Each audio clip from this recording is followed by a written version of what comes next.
Hi, everybody. It is Thursday, March 26th. Welcome back. Thanks for joining me back here. Happy that you guys are watching the video. Miss you guys. Hope to hear from you soon. So, we'll go through some quick reminders, some updates, and things that are going on, and then we'll read some more out of Shredderman Attack of the Tiger, and we'll get a little bit further in that book. We have two more chapters today. So, looking forward to going through this, and thanks for sharing this with me today. So here's the reminders. Don't forget that there is free lunch and breakfast up at the high school. Yesterday was chicken patty on a bun. Hopefully today is equally as good. Feel free to message me on Dojo anytime. You can also call me at my school extension, which is 128. So if you just call the elementary school at 822-5123, you can get to the elementary and just dial my extension. Or you can always email me. My email is right here. So we also have I'm trying to call everybody. Hopefully, I'm touching base. If I haven't talked to you yet, look for my phone call. I'll probably try to talk to you guys and checking in and see how everything's going and just saying hi. And make sure that you're staying safe and staying home out there as much as you can. Here are some thoughts for today. Some thoughts, some recommendations, things that you can maybe try today. For math, take a look at doing some Prodigy today. 15 minutes, if you can't do that every day, 15, 20 minutes will really help and kind of keep the math facts and ideas fresh. You can work on your math journaling, those pages you haven't done. If you feel comfortable trying to work ahead, that's fine. Feel free to do that if that's something you're comfortable doing. I love seeing how you guys are doing, so keep posting those pictures of work that you've done. Keep sending that in under the math part of Dojo, so under the math portfolio. Reading, make sure you guys are reading at home. Hopefully, you guys still have books that you can read. So make sure you're reading 20, 30 minutes every day. Make sure you take those tests if you can on AR. And you can start looking at those small books. You can start looking at the next one that we sent home. So take a look at the newest one, and that might be something good to look at. So start reading through those if you can. Social studies. I posted a video yesterday with a big announcement. We have got a contact with a couple people in the executive branch in the state government, and we are trying to get some questions answered. So if you have a question you want to ask our lieutenant governor or his policy director, that would be a really cool opportunity. You get a chance to ask them a question, and it might get answered. So submit a really good question on Socrative. Remember, my Socrative code is 292450. So take a look at that. Write a really good question, and I will try to get those submitted later this week. So take your time and think of a really good one, and it might just get answered. Make sure you put your name in with it. Writing, take a look at IXL if you haven't done that yet. That might be a good thing to do for writing.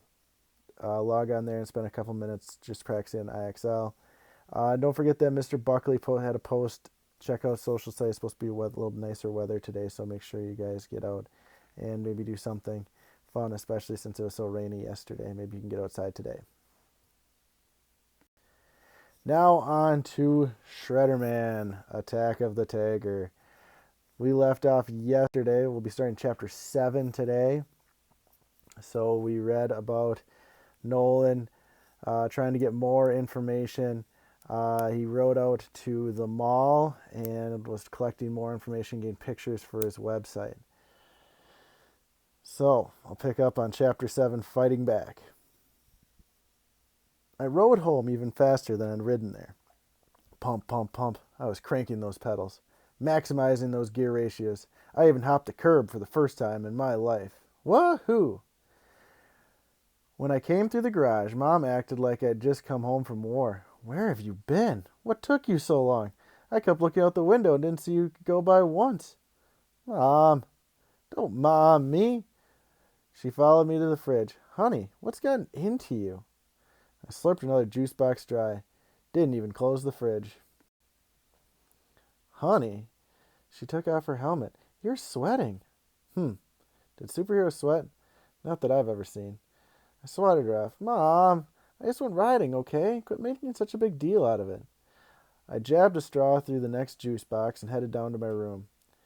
Gotta do my homework, I told her. There's a ton of it. She just stood there, blinking. I put on my concentrating sign, closed the door tight, and got to work. Digital camera connected to the USB port? Check. Images loaded? Check. Images displayed? Check. I zoomed in on my two sixth graders I didn't know. Then I got out my yearbook. At first, I just sat there with my yearbook on my lap. Of all the books in the world, this was the only one I hated. Not because my picture, it was just as good as anyone else's, but I had a whole lot better than Ian McCoy's. His eyes were half closed and he looked like he was about to sneeze. But my fourth grade teacher, Mrs. Ankmeyer, had us have a signing party where we all got to sign each other's yearbooks. And while I was writing stuff like "Have a cool summer" and "Remember, E equals MC squared, you'll need that in the 5th grade," and "I hope we're friends next year," some kids were writing nerd jokes in mine. "You're so nerdy you probably will trip on the cordless phone." "You're so nerdy you'll bring a spoon to the Super Bowl." "You're so nerdy if you threw a rock at the ground you'd miss." I actually cried when I got home. Why did they have to be mean to me like that? Did they really think it was funny? Why didn't anyone like me? Mom wanted to talk to Miss Ankmeyer about it, but I told her not to. It was embarrassing enough to get without her making a big deal out of it, so I just put the yearbook away and tried to forget about it. Of course, all that happened before I became a cyber superhero, and now that I was, well, superheroes don't cry. They fight back. I opened up the yearbook and started flipping through the pages.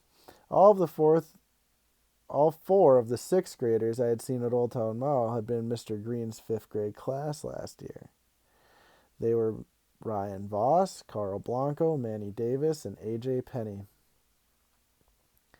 They all looked nice, like they could have been anybody's friend, even mine. Then I remembered Bubba was hanging around with them. Scratch that friend idea. But what was Ryan Voss doing with Bubba? He was the principal's son, the 6th grade class president. He was really popular. Did his mom know he was riding around with Bubba? And why did Bubba get to ride such a bunch of 6th graders anyway? Were they afraid of what he might do if he didn't let them hang around with them? Was he blackmailing them into being in the group? I scanned through the yearbook photos of Ryan, Carl, Manny, and AJ on the computer. Then downloaded the pictures I'd taken at Old Town Mall. Then I just sat there, thinking. I felt like I had a super soaker filled to the brim and didn't really know where to start spraying. What I had so far didn't prove anything. So Bubba had bragged to Max and Kevin that he knew who the tagger was. Bubba lied like crazy. So Bubba had been to Old Town Mall with a bunch of 6th graders slapping around high fives. So what? Maybe they just thought the dumb baby was funny. Or maybe they just didn't like Mr. Green.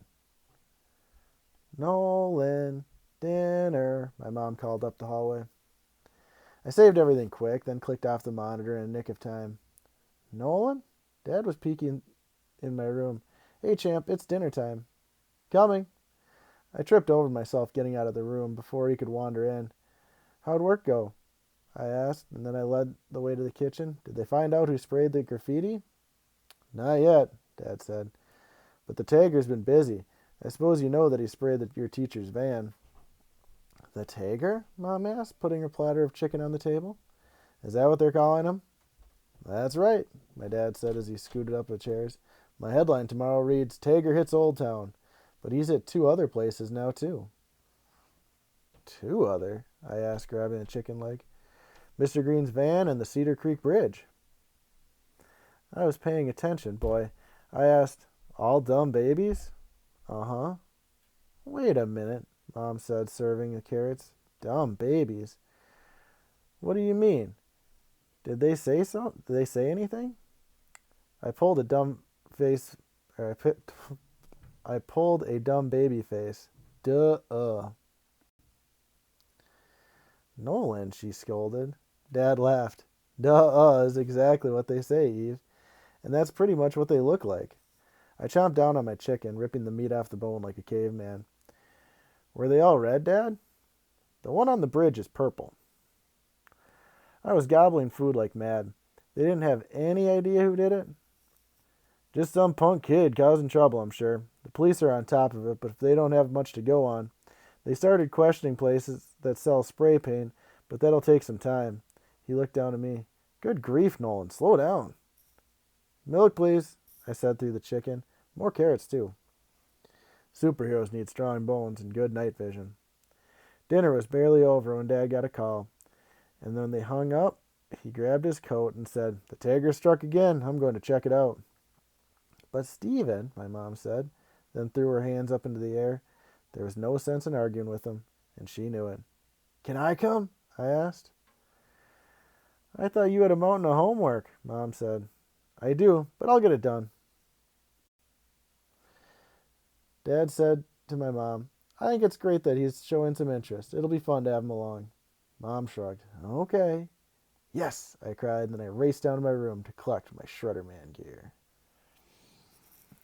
Chapter 8, Along for the Ride. The police were still there when we got to the toddler park where the tiger had been. It was a little neighborhood park with 2 swings, a tube slide, and a gigantic tic-tac-toe game with a big ship that was about 10 steering wheels. And now that it was also had a whole family of dumb baby faces, they were sprayed on a tall fence that was between the park and some houses. The police had some big floodlights lighting up the night, and all of those dumb faces looked kind of creepy. The paint went from one to another to the other. It looked like a string of big purple ghosts with buck teeth. What a moron, one of the police was saying. He was shaking his head good. What's the deal with he was saying. Is he saying he's dumb? Dad shook his head too. I think he's saying that he thinks whatever he's spraying is dumb. The policeman snorted. Well, he sure got that backward. Another policeman came over and shook hands with my dad. Glad you could make it, Stephen. Thanks for the call. Dad pulled me in by the shoulder and said, This is my son, Nolan. Nolan, this is Sergeant Clubb. He looked at me and added, You've heard me talk about my friend Sarge, right? Well, this is him. Sergeant Clubb gave me a crooked smile and said, So you're Nolan. I've heard tales about you too. Can you really count by 9 and a halves? Dad, I said when I turned redder than a dumb baby on Mr. Green's van. Dad ruffled my hair and said, Sorry, champ. Then he nodded to the purple dumb babies and said to Sarge, It's too late to make the morning's paper, but we'll get it on Wednesdays. Any leads? No witnesses so far. No help from the stores yet either. We'll catch him, though. I'm not putting up with this junk in Cedar Valley. They want a tag? Let him go to the city, where they call it art. Hey, Sarge, a policeman called from inside the tube slide. There's a slew of them in here, too. We followed him over and looked inside the slide. There were rolling eyes and buck teeth all over the place. At the bottom was a big Sarge was mad. What a punk. Like he paid for this equipment? The radio on his belt crackled. He pushed the button. Said, Club here. A voice on the radio said, We've got a 594 and 12 Highlands, or 512 Highland. Copy that, he said. In progress? Negative, the voice on the radio answered. On my way, Sarge said, and he turned to Dad. Another tagging about 5 blocks away. Since it's too late for tomorrow's paper, how about I leave whatever turns up tonight on your voicemail? Sounds good, Dad said. I'll help out any way I can. Sarge nodded. See if you can rally a community watch. That would really help us nail this guy. When we got back into the car, Dad said, So what do you think? I scooted my backpack between my feet. I hadn't had the chance to take any pictures. Hadn't really had the chance to do anything. But what was the point of trying to help when the policemen were doing a fine job without me? They'd figure out who the tiger was way before I could. I felt kind of stupid. I thought I was a superhero. Ha. Nolan. Dad was driving, but looking more at me than the road. I shrugged. I didn't know there were so many police in Cedar Valley. He nodded. I also didn't know that you were a policeman helper. I looked at him. It's pretty cool that you do that, Dad. He smiled real big at me. Then right then I wanted to tell him how I've been trying to help too. How I wasn't just a boy who fumbled and stumbled and tried to toast peanut butter. I was a superhero, and I had been working the whole day to figure out a way to trap the tagger. But I couldn't tell him. Mom and Dad were the last people who could know. They wouldn't understand why Bubba's big butt had to be on the World Wide Web. They would start worrying, start making me change things. It would be the end of Shredder Man. But maybe I could help my dad and the police without giving away my secret identity. Dad? Yes. Off the record? Sure. There are 4 sixth graders at school I think you should have Sarge look into. There are? Uh-huh. My heart was beating like crazy. I heard some kids at school talking. You did? What did they say? They were laughing about the dumb baby and giving each other high fives and stuff. From the way they were acting, I think that it might be one of them. He glanced at me. Why didn't you tell me this before? I shrugged. Then I said, don't tell anyone I told, okay? He eyed me. I understand. You've got enough troubles at school without being labeled a rat. Am I right? It seemed like a really good excuse. Anyway, so I nodded and said, can you just say that you got an anonymous tip? Sure. So who are they? Carl Blanco, Manny Davis, A.J. Penny, and Ryan Voss. He was writing like mad on his dashboard paper, but he stopped when he got to Ryan's name. Ryan Voss, your principal's son? Uh-huh. He sort of frowned at me. I know, but he was with them. He took a deep breath, held it, and then wrote down Ryan's name as he let out another anonymous tip, huh? Yeah. Maybe say it was on your voicemail at work. Okay. He snapped open his cell phone and punched in the number. Who were you calling? I asked. He had one eye on the road and the other on me. Sarge, might as well get the ball rolling tonight. All right, and that is the end of the chapter. We'll pick up on this tomorrow again. So make sure you take a look back through the stuff that I posted earlier.